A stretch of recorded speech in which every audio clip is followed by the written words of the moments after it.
Do you should yourself? I should go to the gym. I should eat vegetables. I should stop picking my nose in public. I should lose weight. The list really can go on and on until you pretty much should yourself to death. There is no word in the human language that carries more shame, blame, and guilt than the word should. All of us humans use the word should to evaluate ourselves, but not in a good way. You see, the problem with the word should is that it implies there's a demand and that there is no choice. I should go to the gym translates into I have to go to the gym. I should not have had that cookie translates into I can't have the cookie. I should lose weight turns into I have to lose weight. You see what I'm saying here? Should takes away all of the choices in any given situation. And while we would like to think that when we should ourselves, it's providing us the motivation and inspiring us to go and be better and make changes,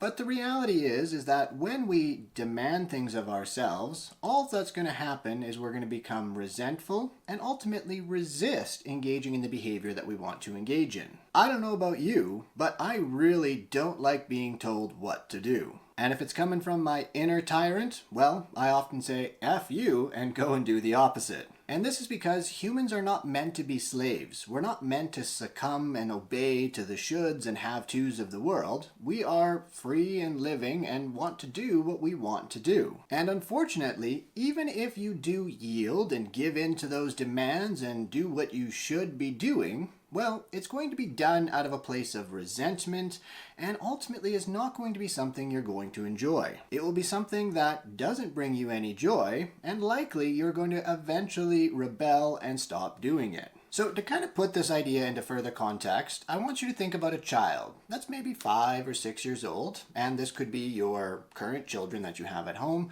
or this could be a younger version of yourself. Now, if you started blaming, shaming, guilting, and berating this child about all of the things that they should be doing, how do you think that kid is going to feel? Are they going to be motivated to make change? Will they suddenly want to do what we're trying to tell them to do? Probably not. And in fact, they're actually going to probably feel pretty darn crappy about themselves. And yet, we seem to think that blaming, shaming, and berating ourselves is somehow going to produce a different outcome. We humans are very critical of ourselves. We have been conditioned throughout our lives to look at ourselves as objects instead of actual human beings. And we are objects that are full of shortcomings. Objects that are lazy, objects that have no willpower, objects that are pathetic, objects that are whatever adjective you would like to add in there. And when we go and should ourselves, all we're doing is perpetuating self-hate, blame, guilt versus learning and growth. And instead of looking at the system or whatever path or strategy that we're using and looking at it and saying,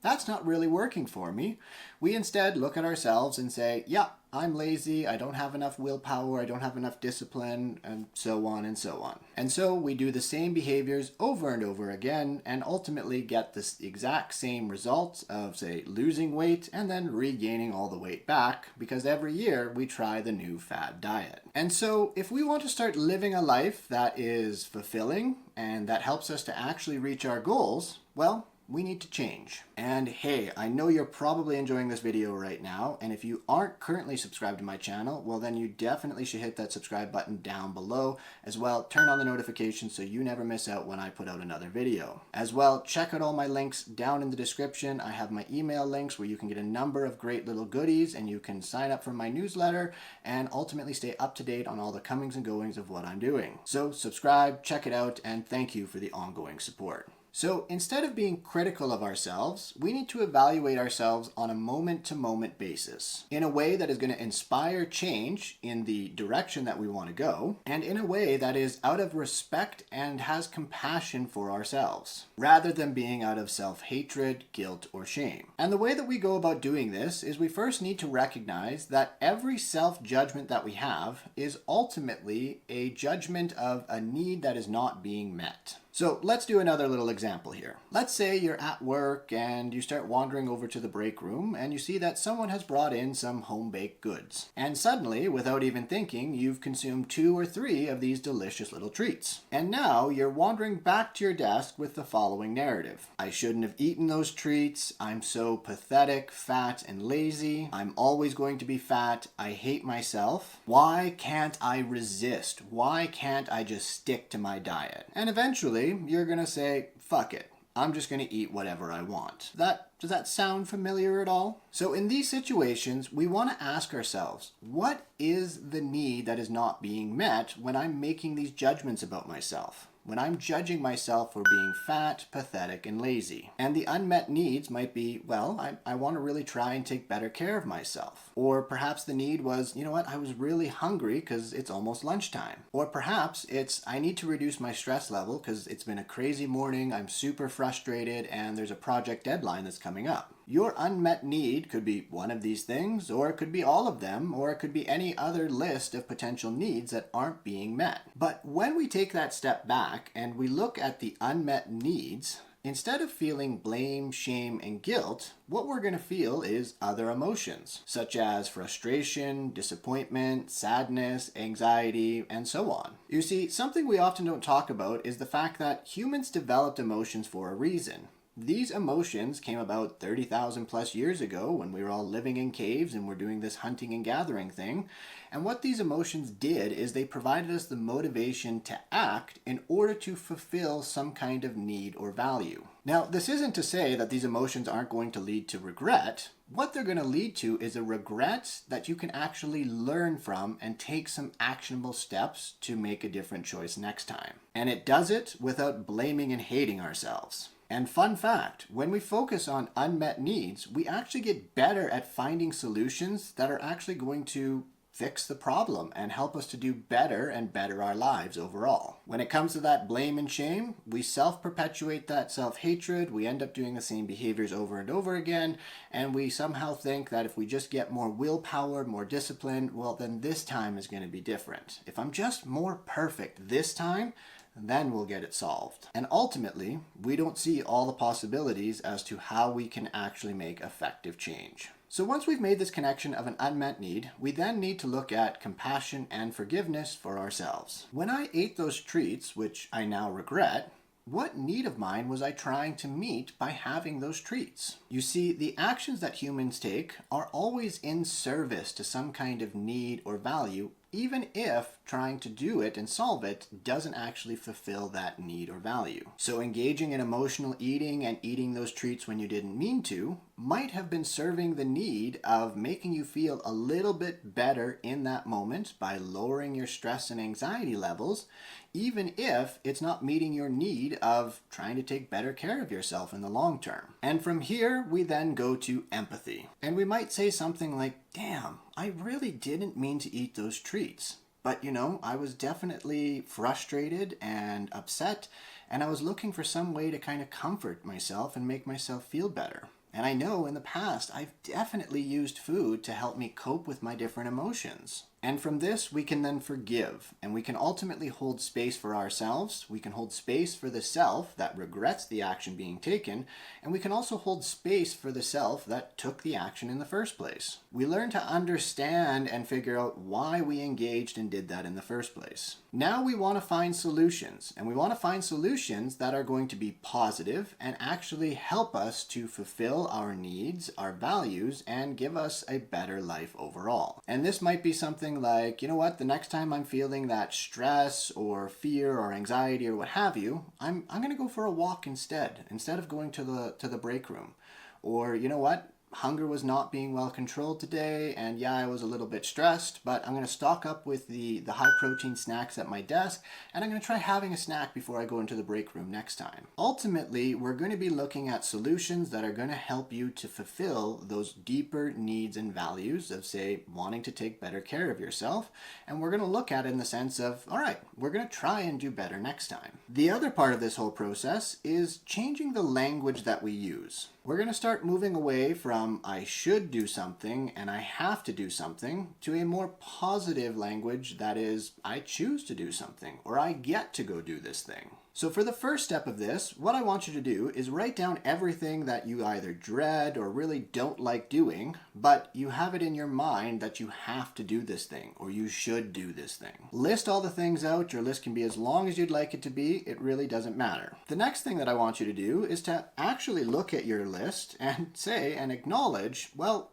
I actually choose to do these things. No one is putting a gun to my head and saying that I have to do the laundry or that I have to drive my kids to school or that I have to do X, Y, and Z.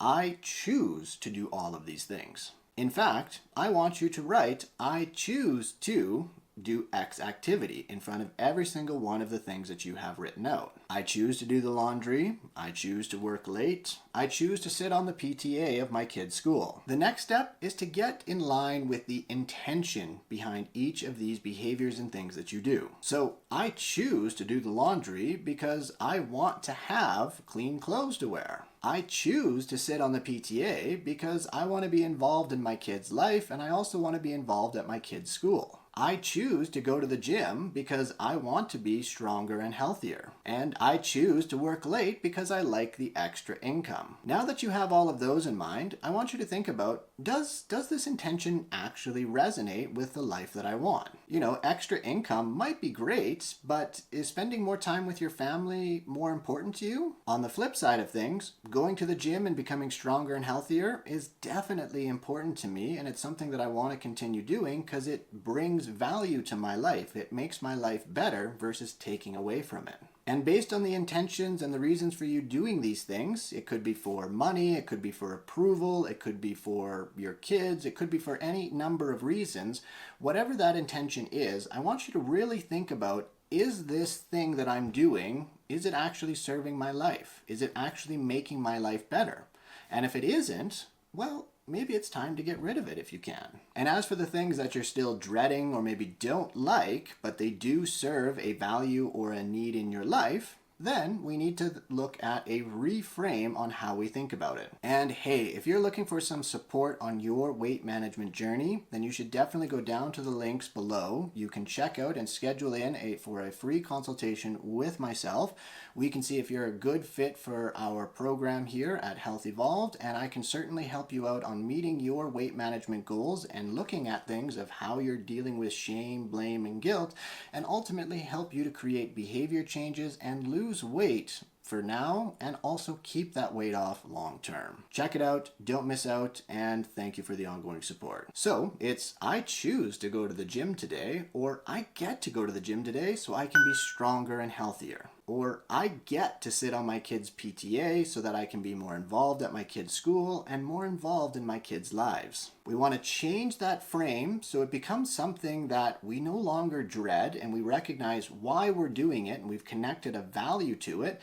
And heck, we might actually start to enjoy it and look forward to it. One thing to note here is that you always want to be mindful of any kind of actions or behaviors that are motivated on the basis of money, approval from other people, or because of shame, blame, and guilt. And recognize that if you continue to engage in those actions and behaviors, well, there is certainly going to be a price to pay in that they aren't serving your life and are not giving back to you. Instead, they're probably going to be taking away. Every single one of us has been conditioned to shame, blame, and guilt ourselves when we've been less than perfect or when we make a mistake. And hopefully, I've been able to articulate in this video as to why that is a big problem, and why it is preventing you from making lasting changes and living a life that you actually want to live. So instead of shame and blame, we want to look for the unmet need or value. What unmet need am I not fulfilling when I'm engaging in this behavior or action, or what need was I trying to serve when I engaged in this action? We want to create compassion, empathy, and understanding for ourselves so that we can cultivate the creative solutions to actually do better and make lasting changes in our lives versus perpetuating all of the self-hatred. We also want to focus on activities and actions that are aligned with our values and actually meeting our needs, and not because we're trying to serve the purpose of money, seeking approval from others, or doing it out of shame, blame, and guilt.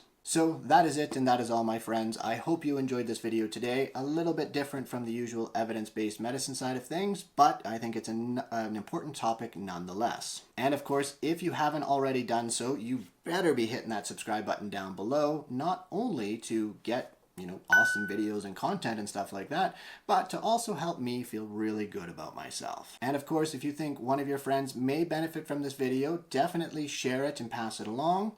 As well, don't forget to check me out on my other social media channels. We're on the gram, the book, and I think that's about all that we're on right now. As well, don't forget to check out all of my links, my email list. As well, you can check out the OG members membership side of my YouTube channel. Since I do all of this in my spare time, it is a way that you can support one of your favorite creators. As well, you get exclusive content that doesn't show up on my regular feed. And as I always like to sign off, please remember, it's those small tweaks that lead to those massive peaks.